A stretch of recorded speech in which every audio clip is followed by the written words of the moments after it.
Estamos de volta com o Capital Natural dessa semana, que fala de esporte e transformação social. Estamos com a nossa Ana Moser, uma das melhores atacantes da Seleção Brasileira de Vôlei, presidente da Associação Atletas pelo Brasil, e com o professor Marcos Garcia Neira, da Faculdade de Educação da USP.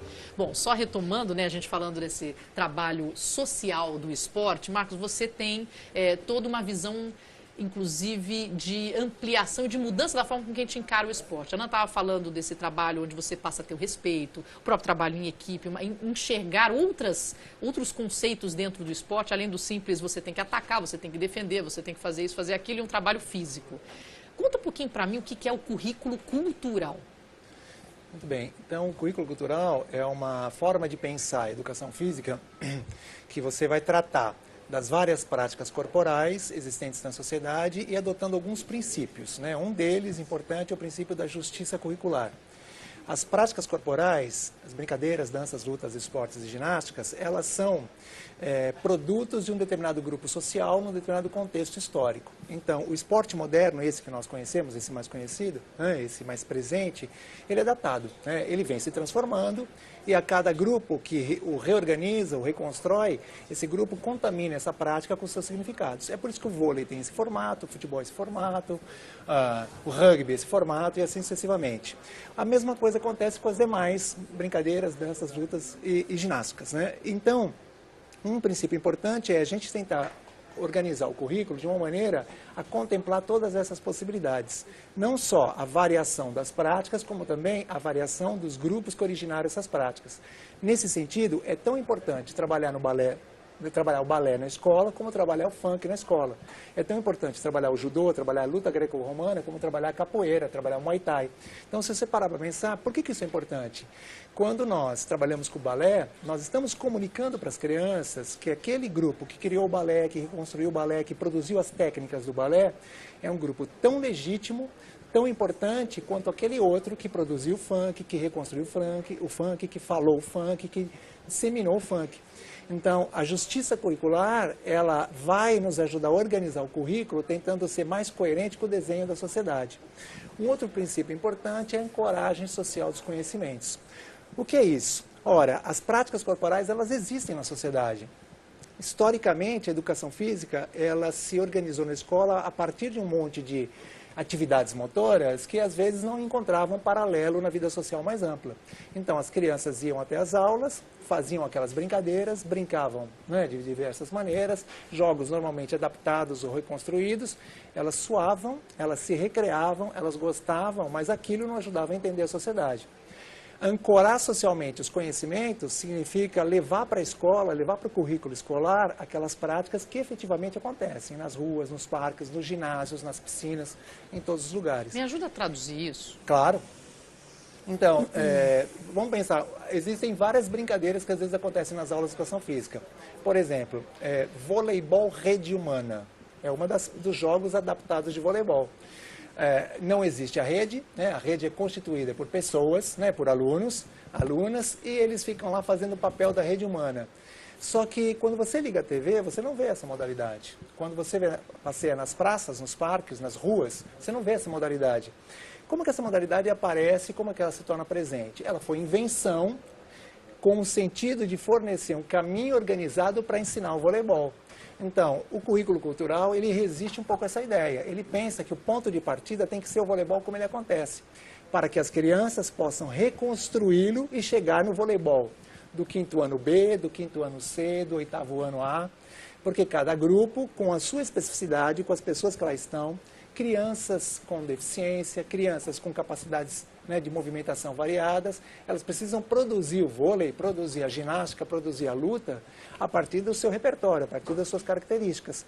Então é um processo bastante distinto daquele tradicional. Existe uma modalidade que funciona dentro de certas lógicas, a gente vai lá e impõe aquela modalidade procurando adaptar as crianças a ela e não adaptar, fazer com que as crianças se tornem sujeitos do processo, né, autoras dessa produção. Agora eu pergunto então para os dois, por que é tão importante esse contato com o esporte ou com todas essas atividades corporais? Se você me permite? Por favor. Né? Então, eu já peço para você me datar a partir de que idade isso é importante. Desde sempre, né? Desde sempre. porque é importante, porque uma das formas que nós, seres humanos, encontramos para nos expressar no mundo é através da gestualidade. Então, desde criança, desde bem pequenininho, em casa, nós nos apropriamos de um conjunto de conhecimentos que constituem aquela família, que são as brincadeiras, as danças, né, as mímicas, as atividades de desafio que os pais, que as mães fazem. Então, quando uma mãe, quando um pai, quando um irmão mais velho está brincando com a criança de esconder, né, de se esconder, de esconder objetos, etc., essa pessoa está inserindo essa criança num capital cultural, né, específico daquele grupo e que é significativo para aquele grupo. Então, quando a gente leva para a escola, a gente tem como responsabilidade fazer com que as crianças enxerguem que, além da família dela, existem outras famílias, existem outros lugares, outras regiões com outros capitais culturais. Se eu estou formando pessoas para que elas possam entender a realidade, para que elas possam agir na realidade, visando a transformação, né, procurar uma sociedade menos desigual, né, mais democrática, as crianças precisam não só reconhecer o seu próprio capital cultural, mas reconhecer também que existem outras brincadeiras, outras formas de se expressar, outras danças, né, outras modalidades esportivas, etc. Então, às vezes, se a escola não está sensível a isso, e se a escola insiste muito num projeto monocultural, né, ou seja, só determinadas modalidades, só determinadas formas são reconhecidas, são válidas, você não está ajudando a formar pessoas para entender essa lógica social mais ampla. Porque nós não podemos nos enganar, né, e às vezes é meio difícil as pessoas entenderem isso. Há mais elementos por trás de uma brincadeira, de uma dança, de uma ginástica, de uma luta, de um esporte, do que a gente pode pensar. Quando a gente coloca isso dentro do currículo escolar, nós estamos carregando também os modos de ver daquele grupo que produziu. Então, se nós pensarmos, né, numa visão mais convencional, praticamente, né, nos anos finais do ensino fundamental e no ensino médio, quase que exclusivamente modalidades esportivas, brancas, europeias, né, heterossexuais e cristãs, eu me refiro a vôlei, handebol, basquete, futebol, nós estamos deixando do lado de fora da escola e do lado de fora da oportunidade de conhecimento das crianças uma série enorme de práticas corporais. A tal da alfabetização física. Não, isso é uma outra, eu acho que eu ia até falar exatamente disso, da questão motora, né? Tem toda a questão cultural e até de identidade, mas também em termos motores, né?